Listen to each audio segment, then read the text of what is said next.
So should I start? Yeah, you can absolutely get started. We'll let people in as they come and not disturb you. Yep. Okay. Thank you very much, Jen. Good afternoon, everyone. I would like to welcome you and thank you for attending our session on the experience of addiction within the Black community. I'm going to start with a disclaimer of the topic.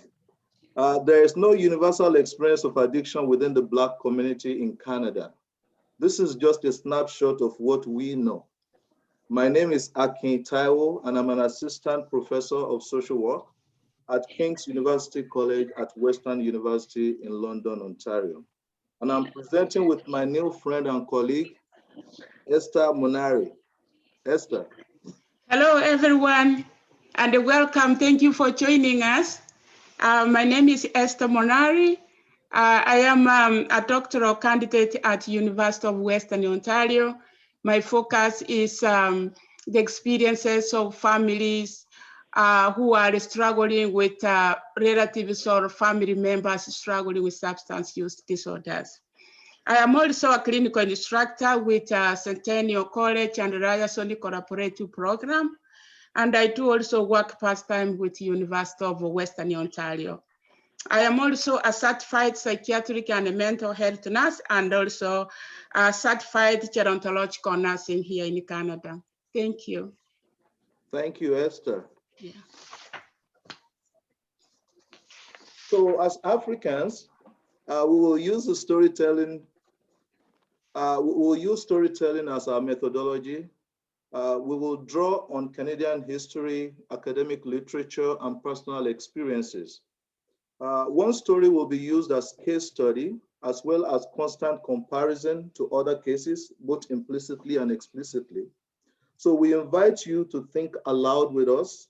So we go on this excursion together. We'll do call and response, and all our questions will be in italics, and you can just be typing your answers. So if you want to say something, you can raise your hand. I'm hoping that we'll be able to see you, okay?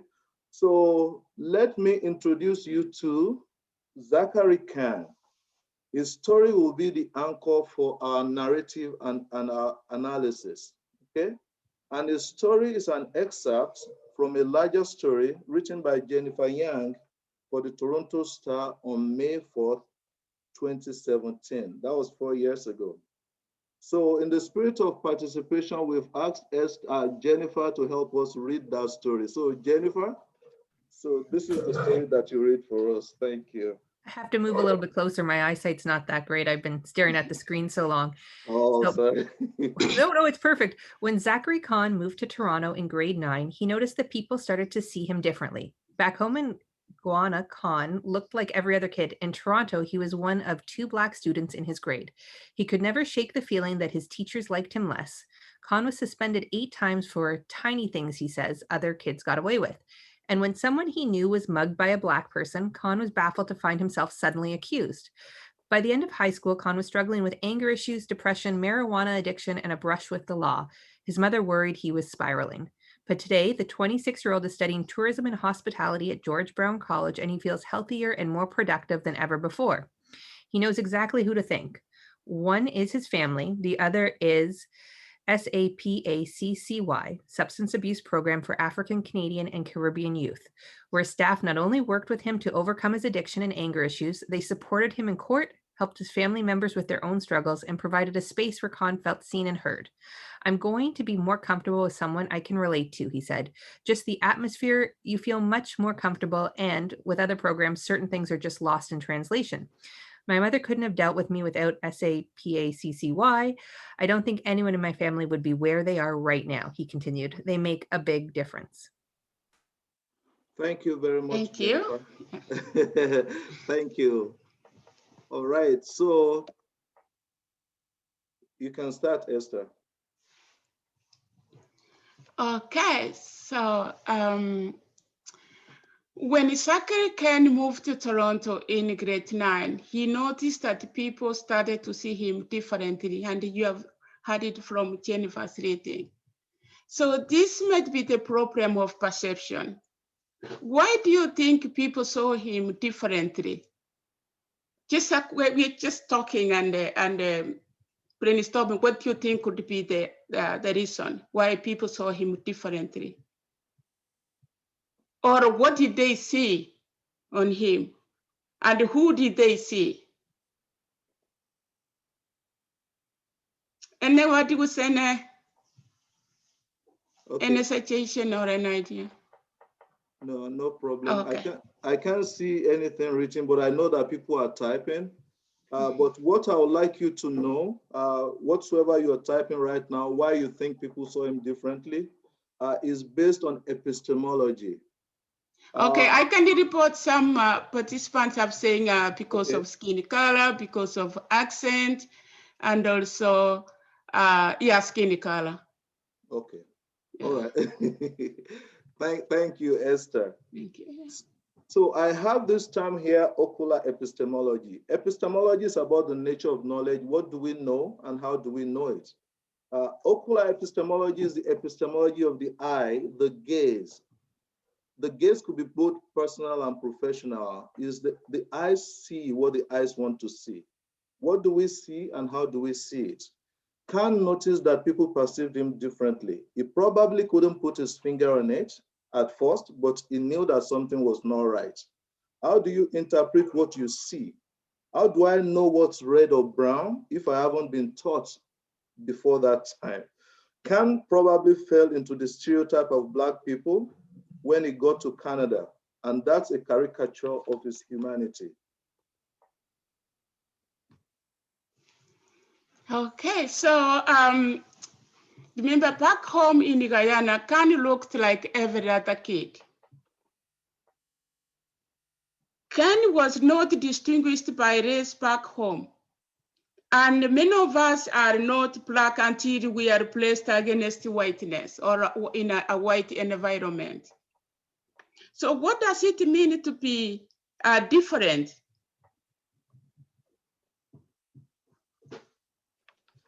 So as you know, there's really nothing wrong to be different. It depends on the meaning people attach to it.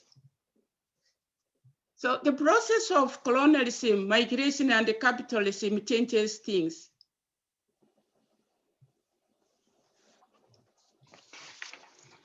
So in Toronto, Kant was one of 2 Black students in his grade.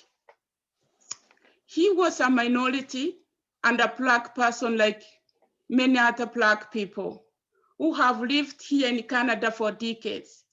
And this is also evidenced by Statistics Canada 2016, which says 3.5% of total Canadian population are Black, and over 15% are racialized population.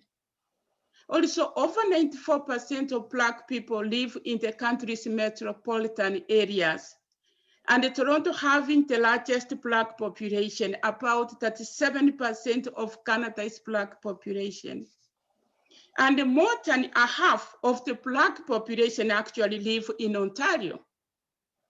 And many other provinces and cities now have the fast growing Black population. So you can see it's really getting a diverse population of Black people in Canada.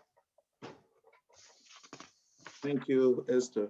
So Zachary Kant was a recent immigrant, but apart from Indigenous people in Canada, who is not an immigrant? It's only Indigenous people. I am a first-generation immigrant, just like Esther. Our children are second-generation immigrant. And then some people could be 8th generation, some may not even be able to trace their ancestry or their roots. That does not mean that they are not immigrants, and it does not change the fact that they are immigrants. But not all Black people are recent immigrants, because Black people have been in Canada since the 1600s. Actually, 17th century, before Canada became a confederation or a country. But that's a well-kept secret because a lot of Black history has been erased and silenced from Canadian documents. And as you can see, the first recorded Black person in Canada was Matthew da Costa in 1605. He was a navigator and interpreter for those French explorers. He came with the settlers. And then many Black people were settling in Canada in 1783. Of course, we know the story of the Underground Railroad between 1820 and 1860, which brought escaped slaves from the United States. That's a story that's very well told. But what is not well told is that Canada also practiced slavery very actively for over 200 years. I was speaking with a friend in Windsor about 3 weeks ago. She had no clue that Canada practiced slavery. And I said, yeah, slaves were sold in Ontario, in Quebec, Prince Edward Island, Nova Scotia as livestock. But beyond the slaves that were here, there were some soldiers called Black loyalists that fought for the British in the American War of Independence, their war over there in 1812. They fought alongside white loyalists and they were promised another country. So they were brought to Canada. Some of them, they served as soldiers, some as cooks, as laborers.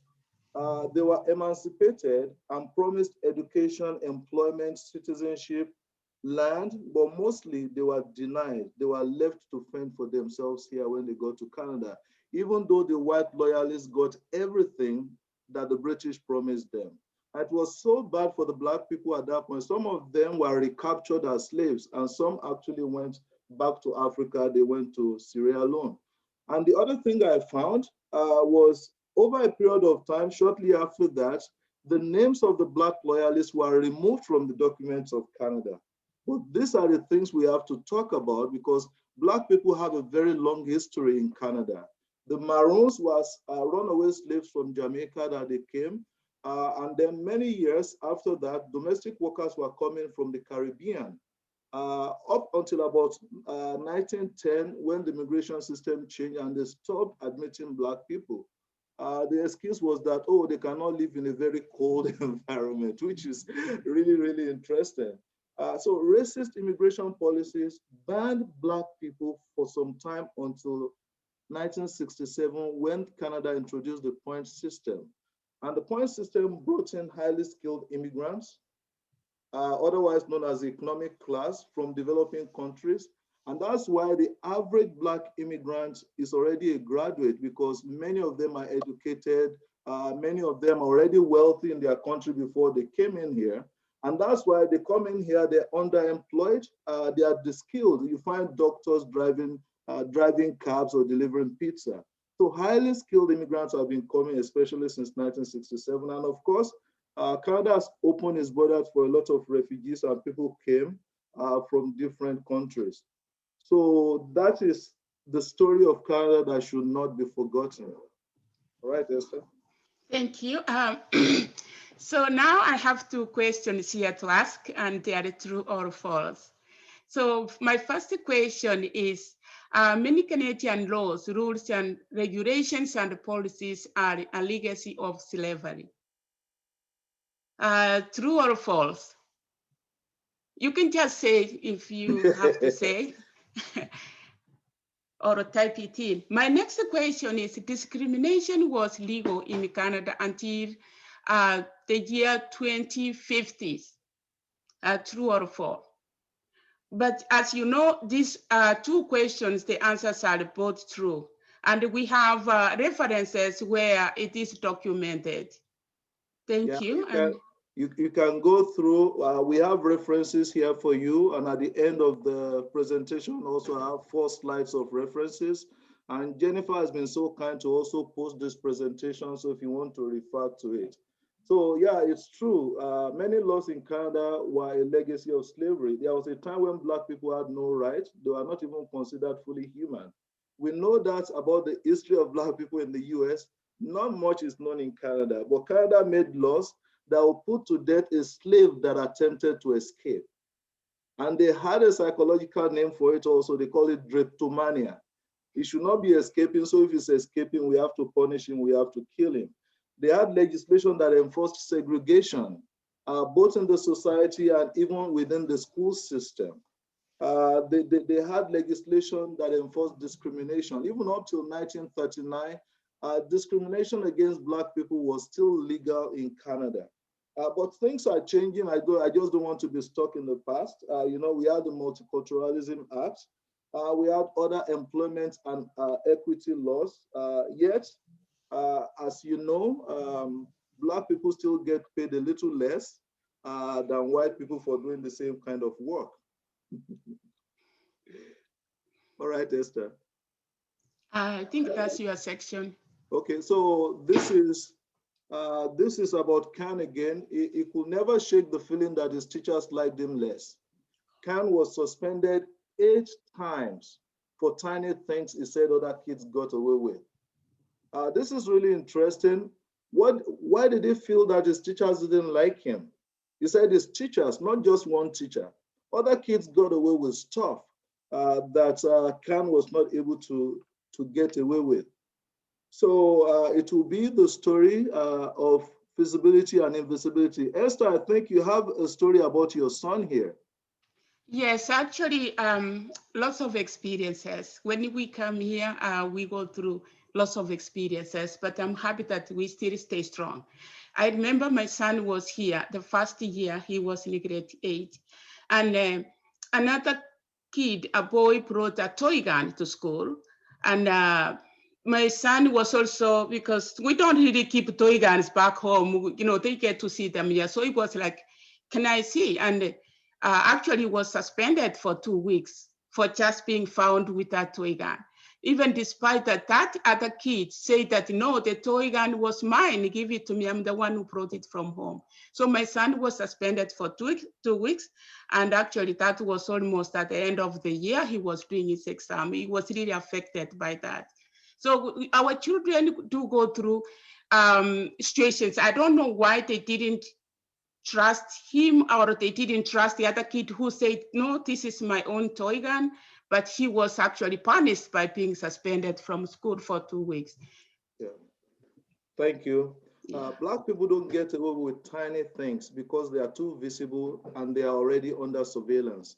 But they are invisible when they do the right things. They are overlooked. They are visible for punishment only, most of the time. Like Esther's son, my daughter was sent to the principal's office in grade 5 for aggression. The aggression was that he pushed against a white boy that pushed her first. The teacher claimed that she didn't see the first push, but the boy didn't deny that he pushed first, but it was my daughter that was punished. The paradox of visibility and invisibility is still working against us, and it causes us heightened awareness, hypervigilance, and other stress. We know how important attachment is for a proper child's development. What happens when there's a lack of attachment at school? Possibly not a good outcome for the child. And the lack of fit can easily cause maladaptive behaviors and deviance in the general society. So Khan was suspended 8 times for tiny things he says other kids got away with. When you think back, I want you to just sit for a minute and think back. What have you gotten away with that other people got into trouble for? Have you ever gotten away by forgetting to renew your license plate? What did the cops say to you? Because that happened to me once. I forgot to renew the license plate. The cop pulled me over and I said, oh, officer, I'm really sorry. I forgot. I'm going to do it today. And he said, well, tell that to the judge. He gave me a ticket that was more than the cost of the license renewal. So I had to pay the ticket. I have to pay for my license renewal. What do you get away with? Having a broken tail light that has led to death for some Black people in the US. Not saying yes, sir, to the police officer, or driving while white. Have you been pulled over for driving while white? We are pulled over for driving while Black because perhaps the vehicle had been stolen. Black people are not expected to be in nice cars, you know? How about the case of mistaken identity? Do all white people look alike as they say of Black people? Because many times they think we look like criminals. How about jaywalking? Have you been arrested for jaywalking before? I put in a story here from Global News. This happened February of 2018 in Vancouver. Jamil was arrested for jaywalking by 2 police officers. He was tasered several times. An officer kneeled on him, and all this was captured on camera. They asked for his ID, and I don't know if we have to be walking around with IDs here in this country. I live in London. Many times when I go for a walk, I was walking with my ID until my son said to me, "Why are you taking your wallet?" I said, "I needed my ID." I was like, when do we need IDs in Canada? And that was the first time I thought about it, because I already internalized that oppression. But another generation of kids, they don't have time for that, right? So anyway, they asked for his ID. They ripped that wallet out of his hand and they tasered him about 7 to 14 times. They kicked his face. He was taken to the hospital. He was taken to jail. He was ticketed for jaywalking and he was charged with obstruction. He said he could have died. Since that day in 2018, he started fearing for his life. He would walk around in Canada with anxiety. It was only last December, December 8, 2020, that these two officers were charged. That is Canada. We don't get away with tiny things. And I just need to highlight that because that gets a lot of people in a very bad headspace, because they are dealing with a lot of things that are not visible to a lot of people. So as Khan's story continued, when someone he knew was mugged by a Black person, Khan was baffled to find himself suddenly accused. Why did they accuse him when they knew that he did not do it? Why? So all Black people are alike, especially for those who claim they don't see color. Individual differences do not matter because of the external environment that homogenizes Black people. I put another story here, global news. This is the story of a Black judge. This happened 2 months ago in Vancouver. A retired Supreme Court judge, his name is Romilly, he was handcuffed and arrested. The police were looking for a Black suspect between the ages of 40 and 50. Just one suspect between age 40 and 50. The judge was 81 years old. 81 years old. How could you mistake that? He was matched as, they said he matched the suspect's description. I'm surprised the retired judge, a Supreme Court judge, he did not sue the police.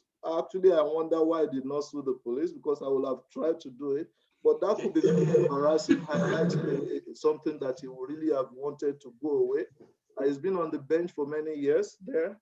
He may not want to get embarrassed any further. I may not even know how the case will be ending. And maybe some of the judges that will be sitting in judgment will be some people that he has sat in judgment with, It's not something that should be happening, but this was just 2 months ago. But many people will not see this because it does not relate to them.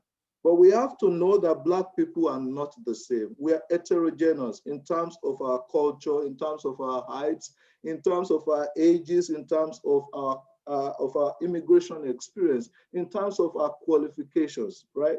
So, but the uniting thing is the factor of race based on skin color, our physical characteristics.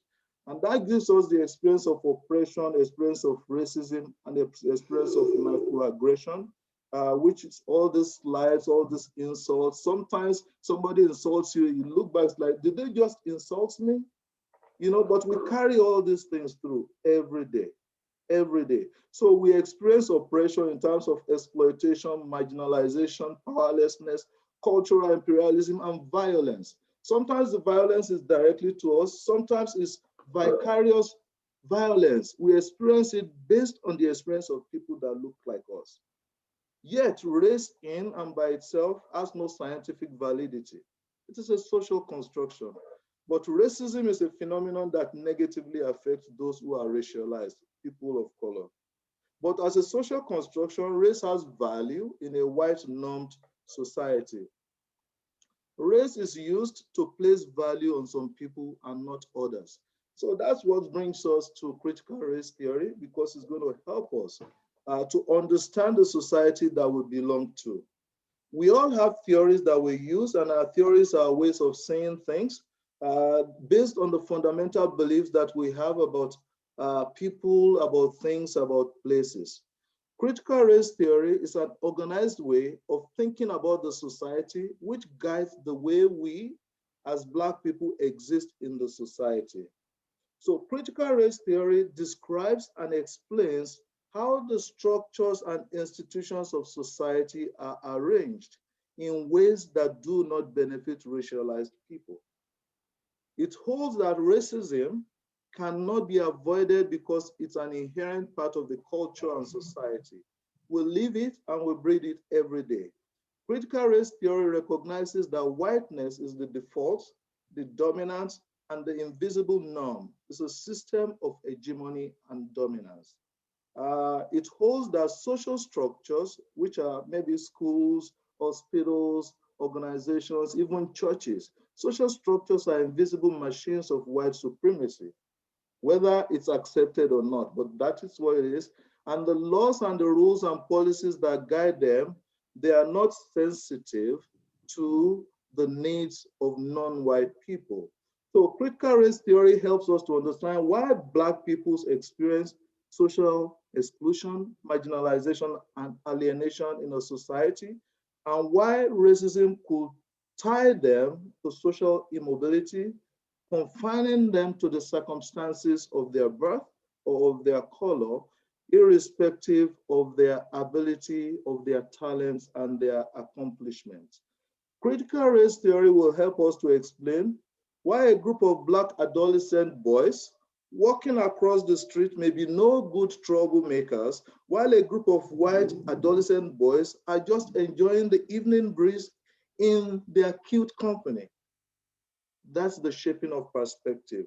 Critical race theory will help us to explain why my friend who went to a laboratory was passed over for service until she made a sin. You know, you go in there, you pick a ticket, you sit down, they call your number. My friend was sitting down in there. Two people that came after her were called and served. So she made a sin. So the sin that she made her appear as the angry Black woman that fit the stereotype they were looking for. But many people will not know that was what happened if they didn't know exactly how it got to that situation.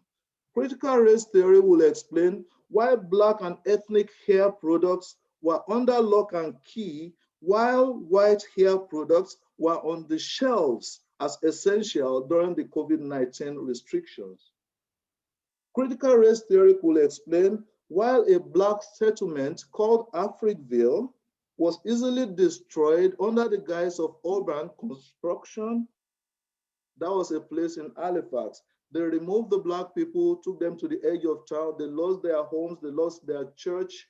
So they were now just fending for themselves. They didn't have transportation to get back to their place of employment. So they lost their jobs in the process.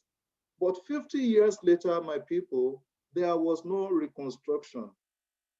Halifax turned Africville into a dog park. Are dogs more essential than Black people?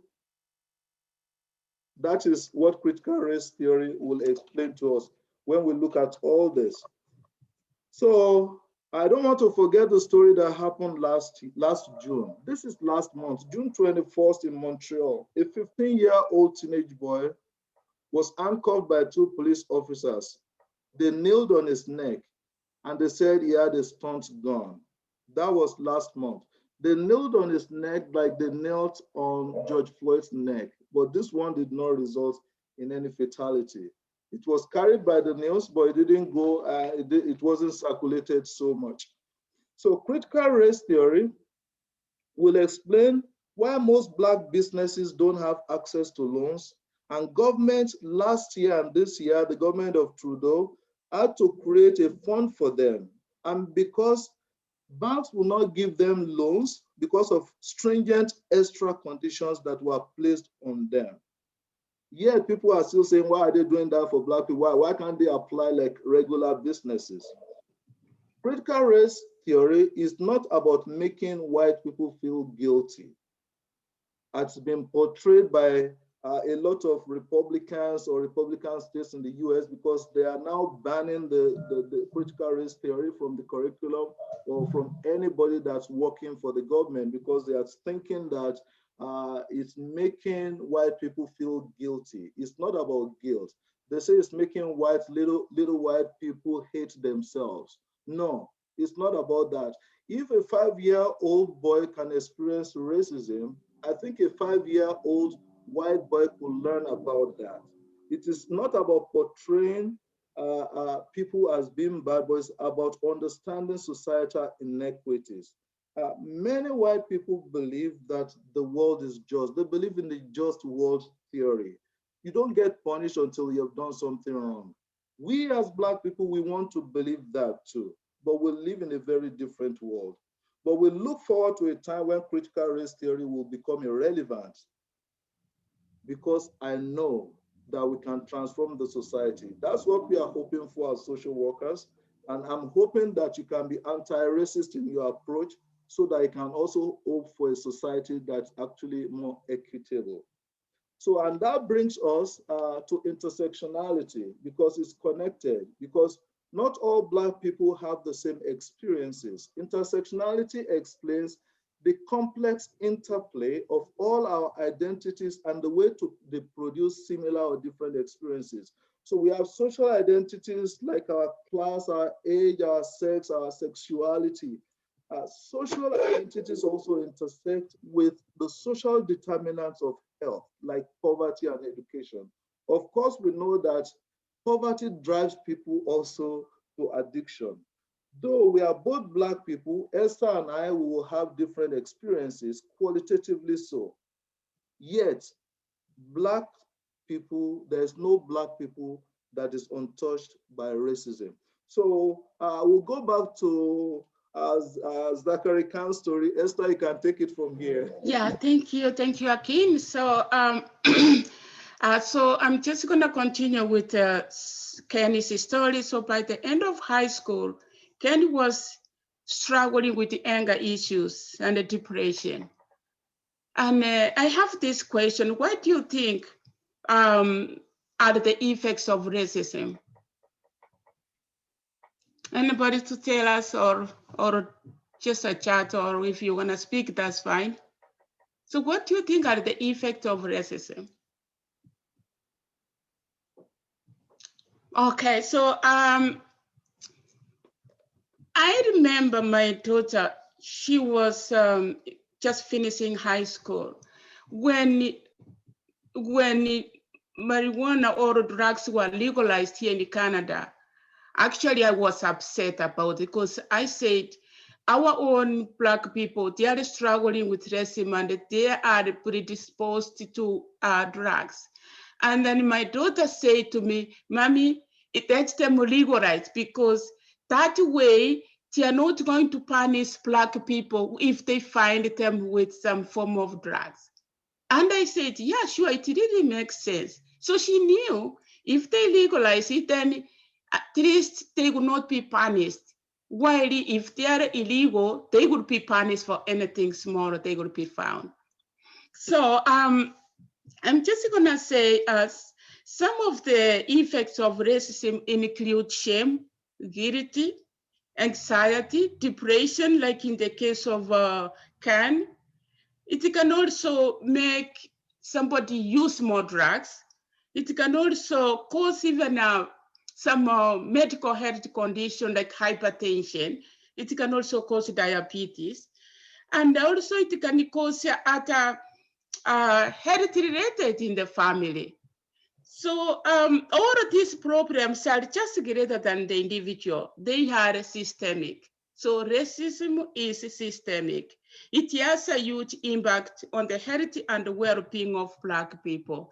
And if you do analysis, you'll find lots of Black people, actually they have either mental or medical condition because of the experiences they have gone through related to racism. So again, by the end of high school, Khan was struggling with marijuana addiction. So is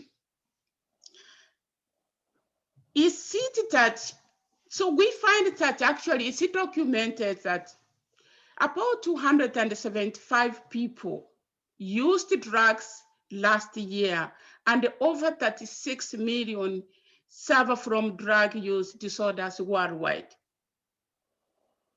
And also, studies show that many Canadians are likely to use drugs in their lifetime. Most common drugs in Canada include alcohol, tobacco, cannabis, cocaine, heroin, opiate, and many other drugs.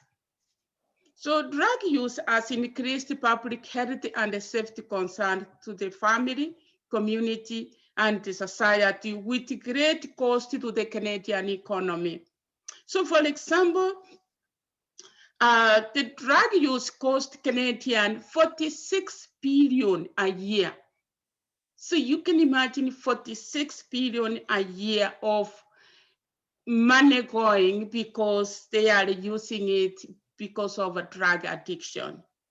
And we have broken down into smaller areas where the stats have indicated how the money has been spent on the health care, the criminal justice. So we are losing so much money that can be placed into proper use.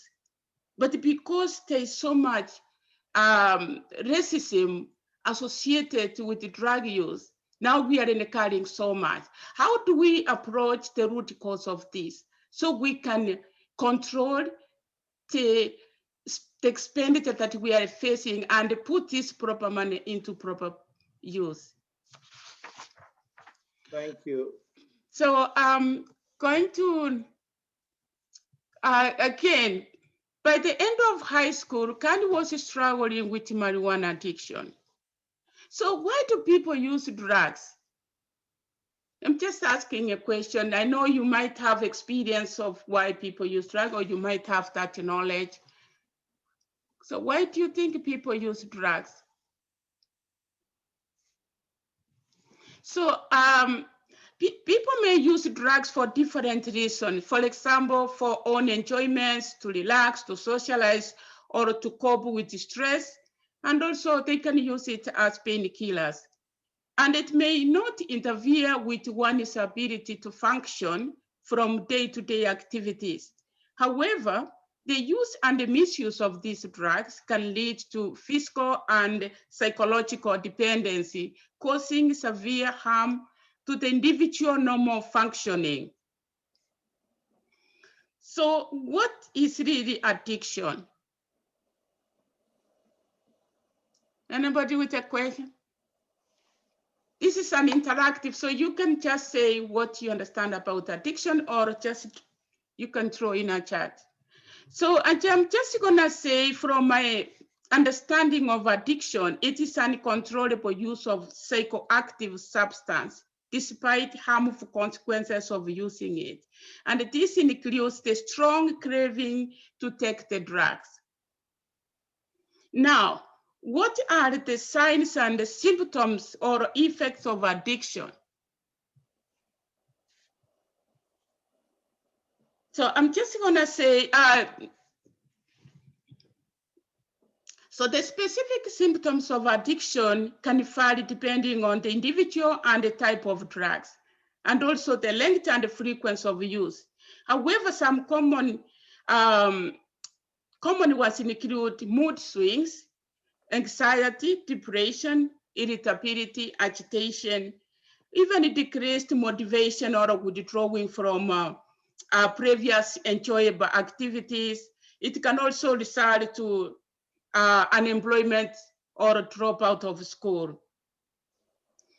So it can also cause withdrawal symptoms if the drug is stopped. It can cause drug overdose. It can cause hallucination, paranoia, violent, angry outbursts, and aggressive behaviors in the family.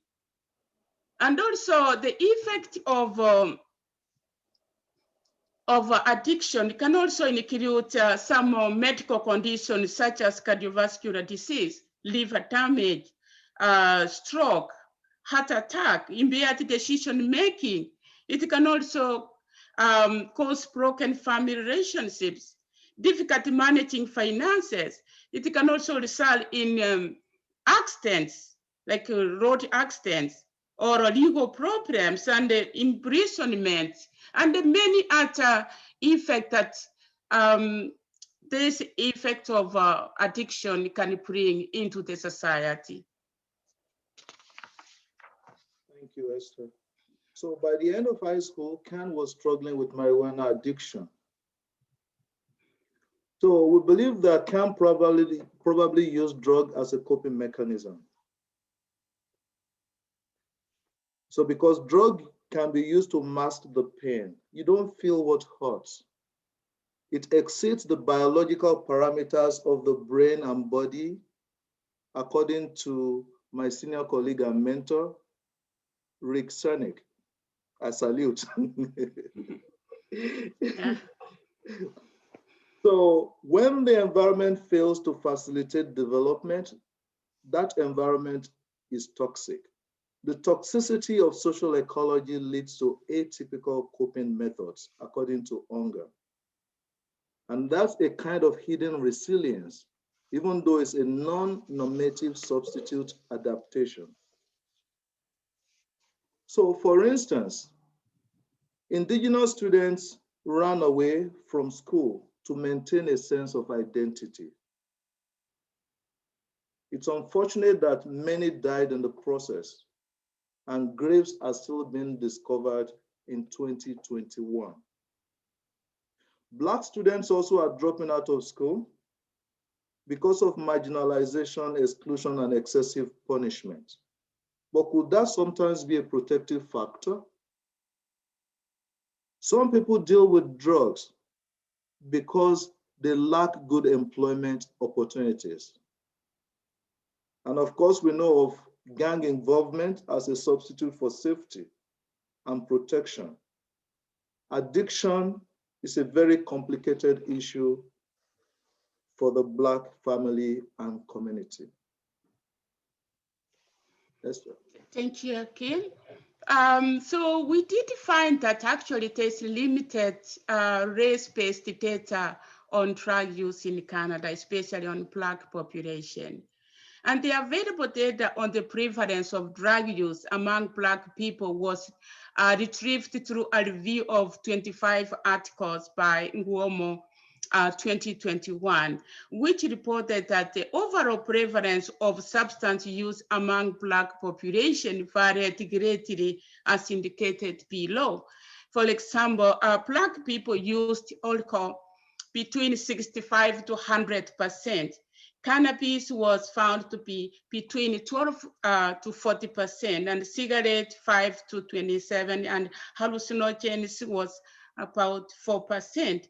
So we find that Black people are still fighting to be seen, heard, and be protected by the government, and also to be fully reflected in the government records. Because when this data is not actually reflecting what is in the system, in the government system, it's hard to determine how many people have experience or are struggling with drug addiction. So or the government can put proper measures to help them reduce the amount of drugs that are used. So this data we found was the literature that was done of about 25 articles, and that's where we got this information from. So it's really important that the government, the system can come up with appropriate figure that we can use to determine how many Black people are struggling in our community with addiction. Thank you. By the end of high school, Ken was struggling with a brush with the law. The school to prison pipeline phenomenon is very popular in the United States of America, but it also happens here. There is criminalization of Black children at school, then in the community. Suspension and detention for minor offenses like they did for Ken. Bullying of Black students without repercussion until the Black student fights back. I actually have a friend in Chatham, Ontario, whose son was bullied continually, and the boy will report to the principal. They didn't suspend the bully. So the father was very tired, and he said to the guy, you know what, anytime he beats you, beat him back.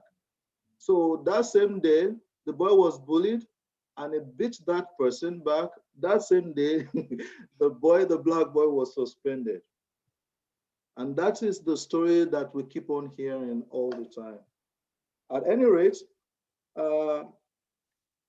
Canadian war on drugs impacts Black Canadians specifically in the context of systemic violence, policing, and overrepresentation of Black Canadians in the prison system. We still have negative stigma around us. We have unpleasant encounters with police officers and traumatic interactions with authority figures. We have oppressive and unjust legal system.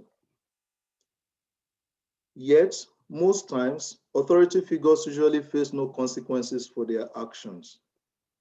It makes you question your citizenship when that happens.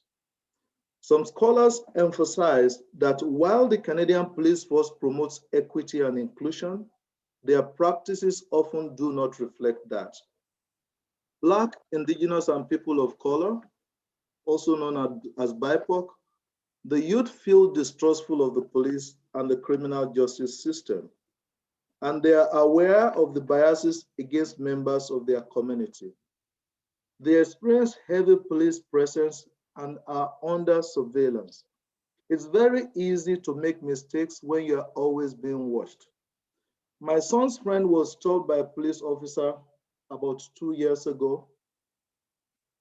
And when he was pulled over, the officer just went there. The guy was saying, "What happened, officer?" And the officer said, "I just want you to know that I'm watching you." They already regarded him as a criminal, but he was an engineering student at Western University here at that time. All right, Esther, you can go on. Thank you. So back to Kani's story. His mother worried Kani was spiraling. So where do you think the mother was worried?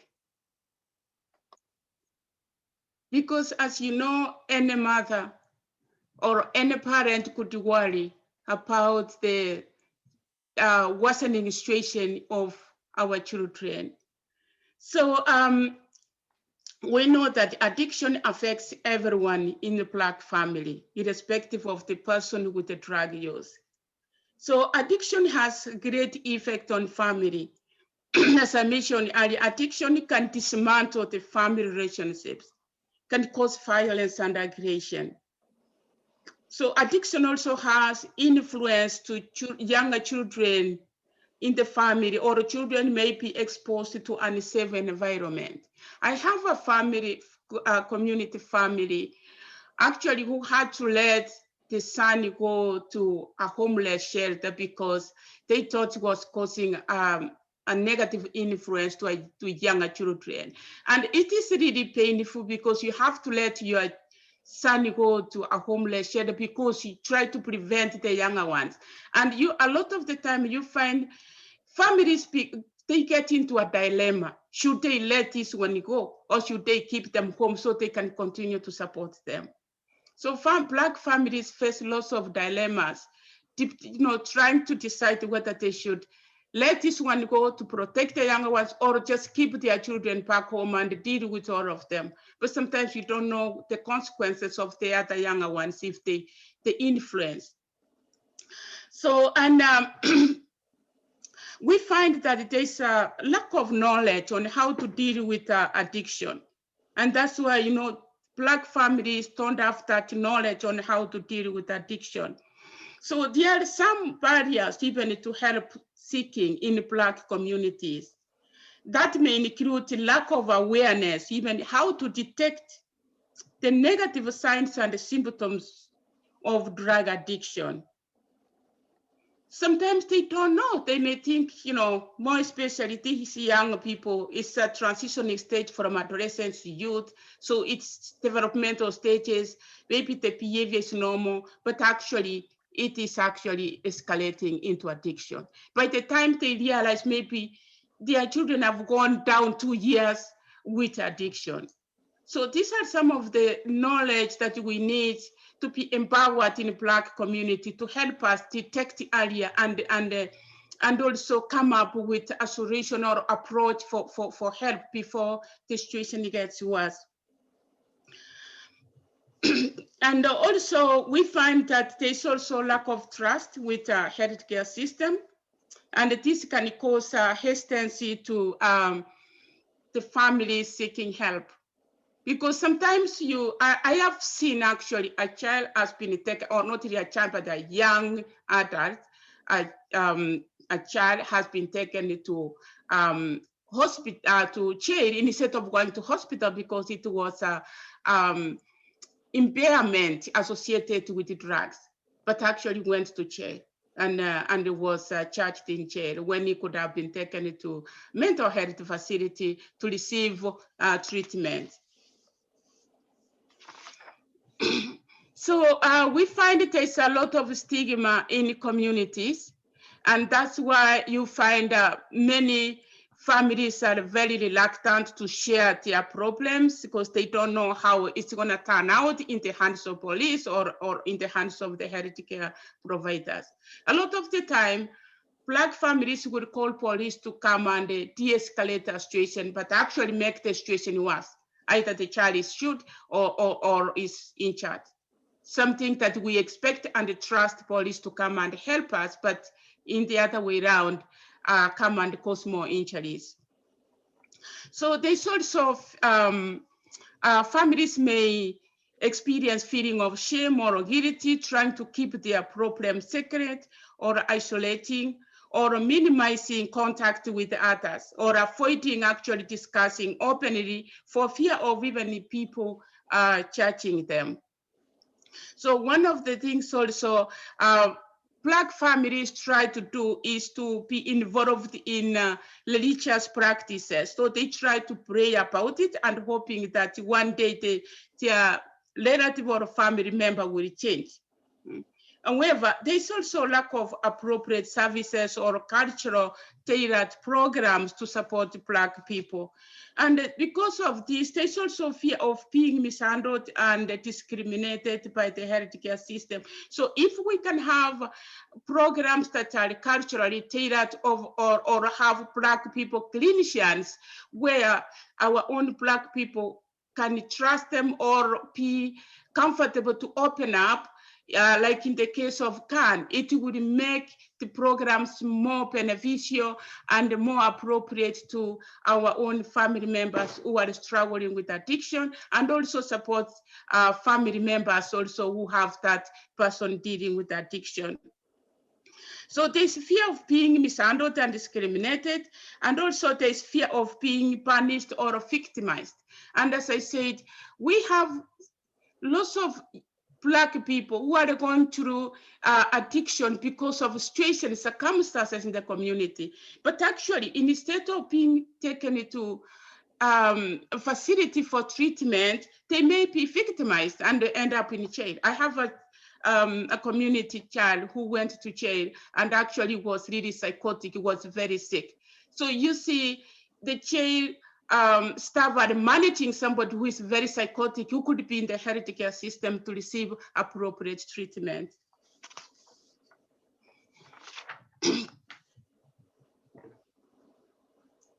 So I think I've covered this one. Okay. Yeah. So, but today, the 26-year-old is studying tourism and hospitality at George Brown College, and he feels healthier and more productive than ever before. This story was written in 2017, so I believe that this guy should have graduated right now. But what we are talking about are the treatments that are available, okay? So the first one is medication for addiction treatment or harm reduction. Some scholars say that drug treatment programs are disproportionately underutilized by racialized groups in Canada and other Western countries. We should ask ourselves why. From what we know, some professionals do not conduct comprehensive assessments. Sometimes they misdiagnose them and give them inappropriate medication that doesn't work for them. Sometimes they don't give them enough medication because it's assumed that they can tolerate pain more or get easily distracted. This is just from the personal experiences that we have and from people that we talk to. But what I'm going to ask is that treatments should be done equitably for all people of all races. So the second treatment that's popular is psychosocial intervention.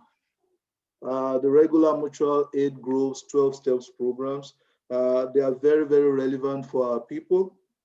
So the third set of treatments, individual or group psychotherapy, cognitive behavioral therapy is very prominent there. But please note that though the tool of clinical practice is to individualize the problem, but this could perpetuate oppression of Black people when the processes of oppression in the community is ignored. You cannot individualize a social problem and be successful with your intervention. You have to address the meso community problems, the macro societal problems, because those things are very important. We have to remember the context of racism and systemic discrimination in all this.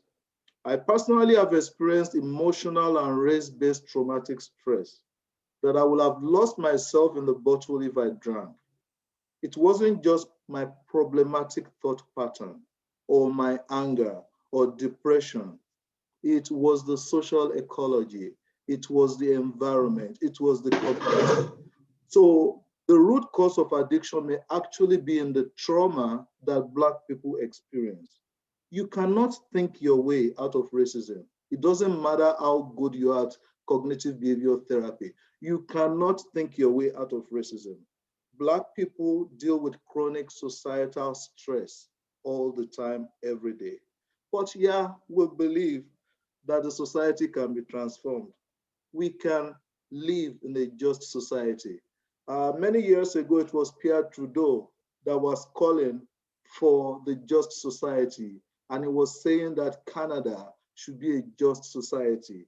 I do believe with everything in me that we can actually live in a just society. So continuing the story, what you will find here is that Ken knows exactly who to thank for his success. He will thank his family because the family is very important in every treatment. So I'm thanking the family on his behalf too. The other is SAPESI. That's a substance abuse program for African, Canadian, and Caribbean youth, where staff not only worked with him, so staff worked with him to overcome his addiction and anger issues. They supported him in court. They helped his family members with their own struggles. They provided a space for Ken to be seen and to be heard. And he was very happy because nothing was lost in translation. Many times when we talk to people that are non-Black, many things are lost in translation because they probably do not understand where you're coming from, so they are not able to respond to you appropriately. The counselors at SAPESI at that point, they addressed the problem at the micro level, at the meso level, and at the macro level. So SAPESI was a small community-based program in Toronto that was specifically dedicated to addressing substance use and addictions and mental health with Black youth. It was unique because of its Afrocentric approach, the use of African values of collectivism, respect. They also used anti-racist perspective and culturally adapted treatment model. Look at the program. It included family members in the quest for recovery. They had Black counselors and professionals. They met clients in their homes. They provided safe spaces for them. They helped them to build links to the community. The workers who played basketball with the youth, they will provide counseling for them at the African Canadian Legal Clinic. It had a very strong community presence. Black clinicians, they were insiders to the pain of all Black people. They were insiders to the pain of Black youth. So they demonstrated empathy, understanding, and commitment to the success of this youth. They carved a space of acceptance for them. That's why Khan was successful. He felt seen, he felt heard, and he felt understood. Nothing was lost in translation for him. But what happened? He was saying that his mother could not have dealt with him without Sapesi, and he didn't think anybody could have dealt with him. He thought that Sapesi made a huge difference. That community organization, that community program, a safe haven for Black youth, was absorbed by the large white normed institution, CAMH. That was the Center for Addictions and Mental Health. This is with a centralized intake system and a normal Eurocentric way of doing things. I'm not blaming CAMH right here, but I'm just saying that there's a process that made it possible for them to absorb Sapesi. And they are doing their best, I understand that, but I'm just using this story to highlight that some community-based organizations are still important, especially for Black people. Though the takeover was meant to improve access to all the services of CAMH, where some of this youth will be sent to for eventual services, they will be referred to. So the Black community felt marginalized and underserved again. They argued that the program was no longer effective and the Afrocentric approach has been eroded or melted in the melting pot. You find a mosaic, you turn it into a melting pot. I know that CAMH is working very hard and they are working very diligently to make sure that everything is working better, all right? They're working on it. But my point here is that integration of services are not always effective. Some silos should be left alone because we need responsive community service, a place where you can go and you don't really have to explain yourself, a place where nobody will doubt your story because they have a fellow feeling with what you are going through. So Esther, you can go on. Thank you, Akin. As you said, you know, we really need Black culturally tailored program to support our Black people who are struggling with addiction. And some of these are based on our experiences and the stories from our people. And you find that Black service users struggle to bring up race and racism when working with non-Black professionals. And this is an experience they have faced, and actually they have struggled with it. So they acknowledge power difference and the possible white defensiveness or rage when they try to speak up. And also we do understand that, you know, the white professionals, they may not have knowledge and understanding on how to deal with Black racism or race. However, we find that it is stressful for Black people to withhold their identity because they need help. So this is a struggle that Black people are going through. However, we need an environment where we maintain our identity and be who we are, and speak to the people who look like us and speak like us, to build that trust and relationship when we support in their treatment processes. So we find that on the other hand, white professionals also struggle to discuss race and racism with Black service users. And we do understand because they don't know what they don't know. However, it could be beneficial if we can incorporate some education around racial profiling or racial understanding of different cultures, including indigenous people and Black populations. That would help to give non-Black professionals a better understanding on how to handle Black people if they have to provide services to them. So, and then as non-Black professionals struggle, they feel actually self-conscious, they feel anxious and also unprepared. However, please just listen, don't be defensive, recognize that colorblind approaches deny the impact of the environment. Please learn and work to gain the trust of Black users. They are not defensive, but they need help. But please build that trust with them, and you will be able to work with them. So there's also the issue of access. We don't have many BIPOC, that's Black, Indigenous, and people of color service providers at mainstream treatment services. So Black people don't trust what will happen to them when they get there. So that's a barrier. They may also have problems navigating the environment. So, but more importantly, we need a holistic approach that will address the bio, psycho, social, and spiritual dimensions of the person. Is it possible that our people can get cultural, that they can get treatments at cultural or religious settings? Because many Black people value or cherish a connection or reconnection with their religious practices. Meditation, mindfulness, and physical exercises could be very helpful. And that's why they were playing basketball with those kids for Can's story. If possible, or is it possible to actually involve the family if and when they are willing? Permit service users to attend some sessions with their loved ones. One person, a family member or a friend, because that will help them to process the overwhelming amount of information that they get and process the service plan. It will provide support for them, because 2 sets of ears are usually better than 1. So it could also help them in further commitment to recovery.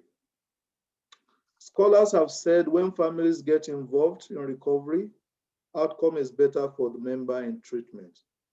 We have to engage service users in conversations about their motivations and goals and dreams, and how addiction is impeding or enhancing it.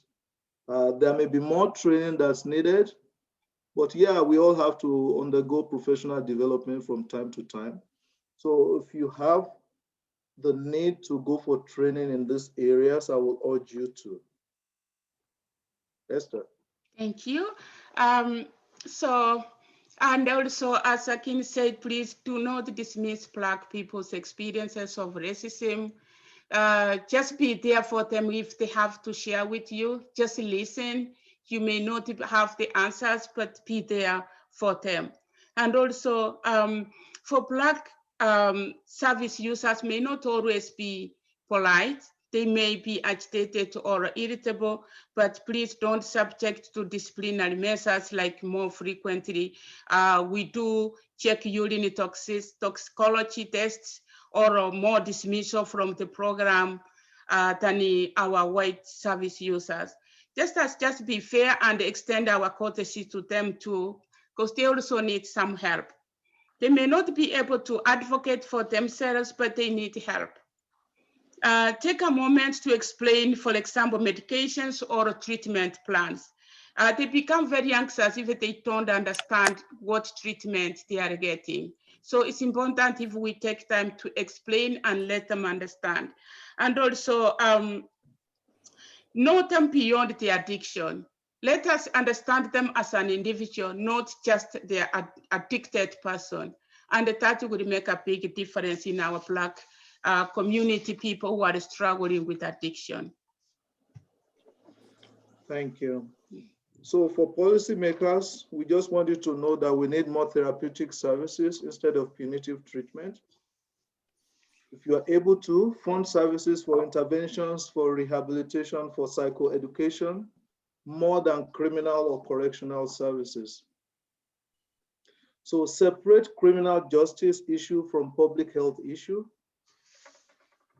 Realize that cops, courts, and professionals sometimes reproduce conditions of desperation and despair that further feeds addiction in the Black community.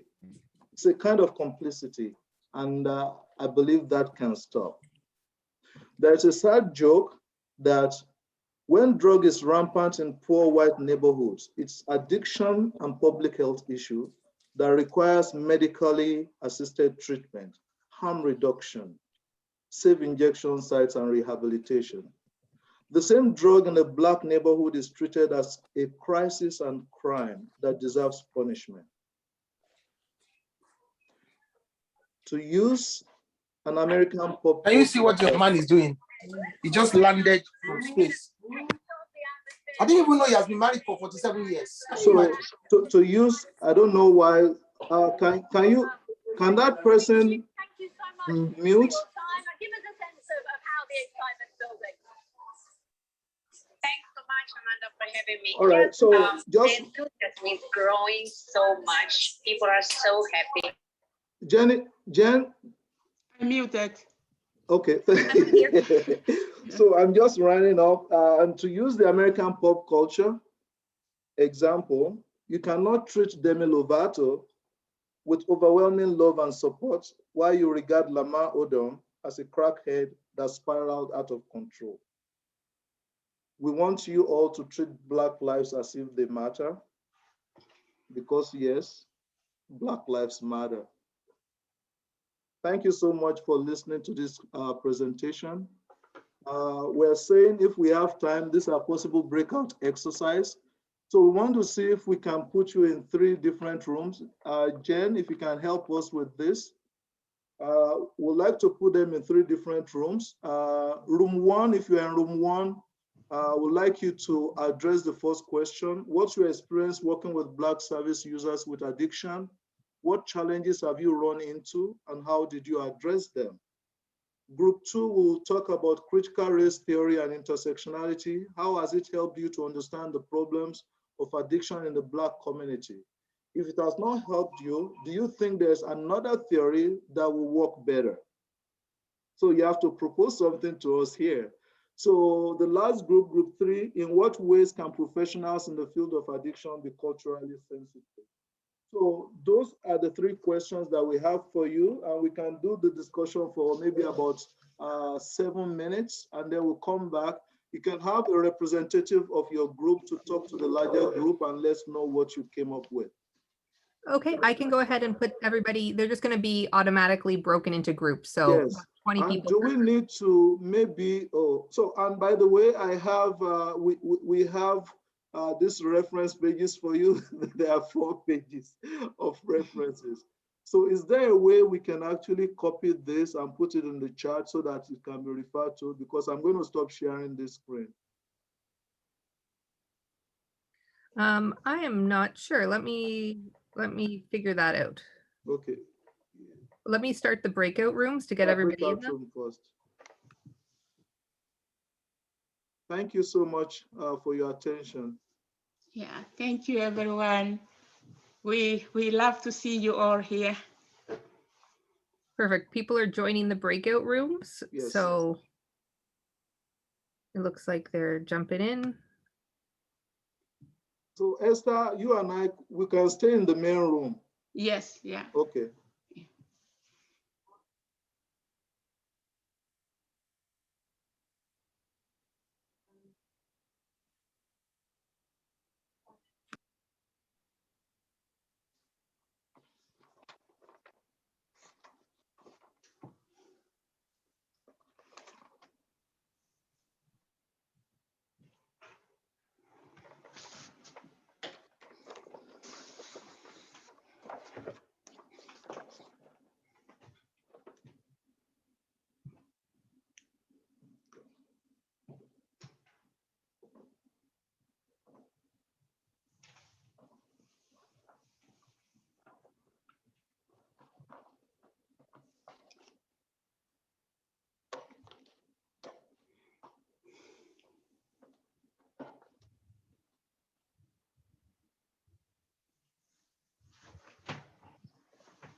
I sent a broadcast message to all the various rooms with the 3 questions. I just typed them into the chat. So hopefully that helps people. Thank you so much.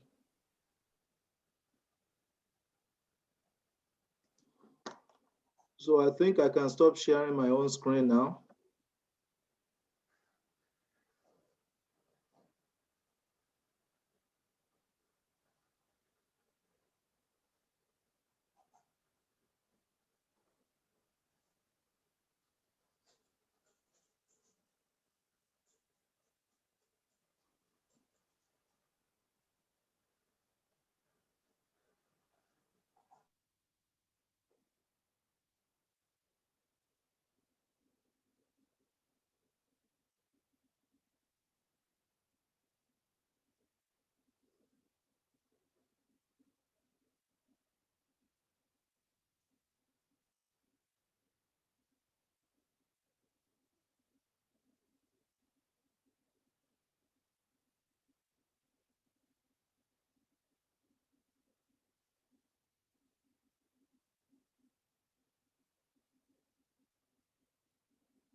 So Jen, if we can start having people back into the room so that we can have a quick discussion, if it's Sure. possible.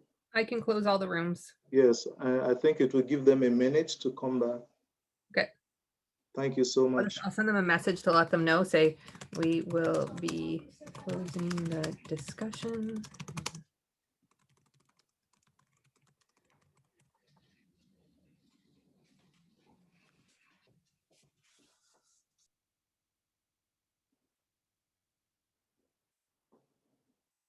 It takes about they're closing the breakout rooms right now. So I sent a message and everyone should be back in about 30 seconds. Yeah, thank you. No problem.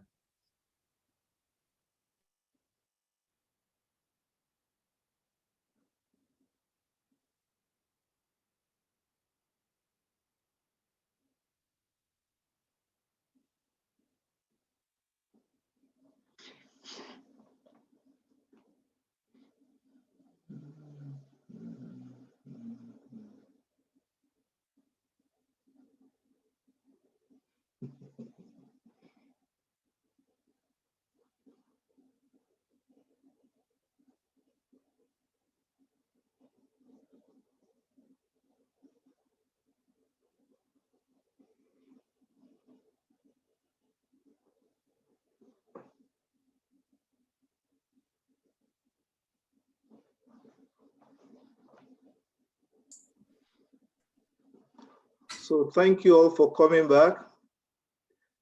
I do hope you had some few minutes to discuss.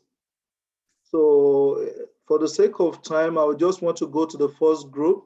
If there is any representative that would like to tell us about their experience working with Black service users, the challenges they've had, and how they were able to address that. Group one. I think it's Rick Stark. I think I'm group one, and I was nominated to speak on behalf because I haven't talked enough today. We basically, Akin and Esther, sort of went around just talked about our individual experiences. And I mean, I started by saying that having the addiction field a long time, there was no cultural training or anything like the two of you provided us for us today. For most of us, it has been learning.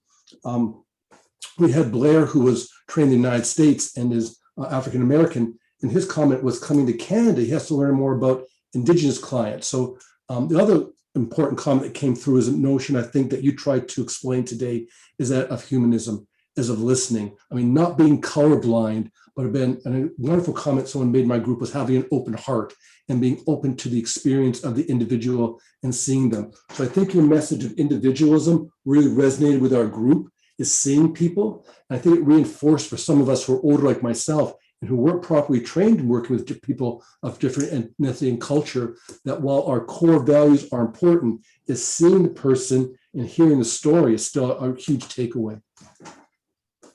Thank you very much, sir. So is there anyone else from that group that would like to say something just to add a little bit more?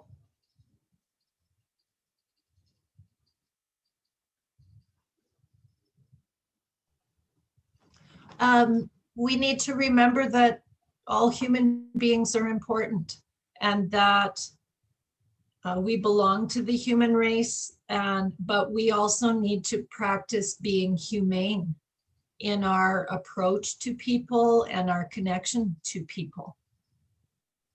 Thank you very much. Thank Wanda. you. Yes, thank you, Akin and Esther. Yeah, and thank you. Thank you so much. Can I just add something here? Can you hear me? I'm not Yes, sure I'm on. yeah. Thank you. Is that we heard that we don't need to be colorblind. I had a twist on it a little bit, that if we see each other as souls, that we don't see each other's race. We see the core. We connect in a spiritual level, so to speak. And then the listening and everything is much more interesting and important because we are in a different level. I don't need to see you, Akin, as a Black person. I see you as a soul. And thank you for your presentation. Oh, Thank you. Thank you Thank so you, much, Andrea. Andrea. Somebody actually said in the chat, we all belong to the human race. And that is so true. Yeah. Yes. Thank you. So the second group, this is a more theoretical question. How does critical race theory help you to understand the problem of addiction in the Black community? Or what other theory will you propose?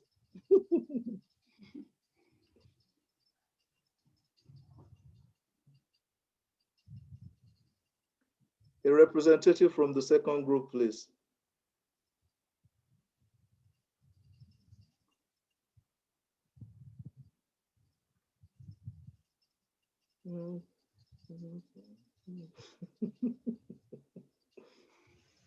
Okay, while we are waiting for the second group, let's go to the third group. In what ways can professionals in the addiction field be culturally sensitive? Did you come up with some strategies that we can propose or suggest?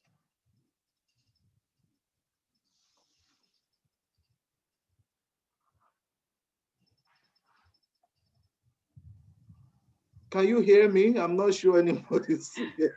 Yeah, Yeah, we can hear you. Okay.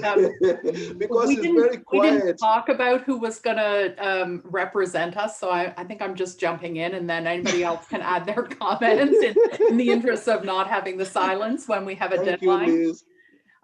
You know, I think in some ways similar to what the first group identified, that firsthand experience and listening to clients that have you know, the lived experience of racism and believing their stories, and you know, just recognizing through experience the reality that sometimes, unfortunately, skin color does impact the path that people have taken in order to be able to seek help.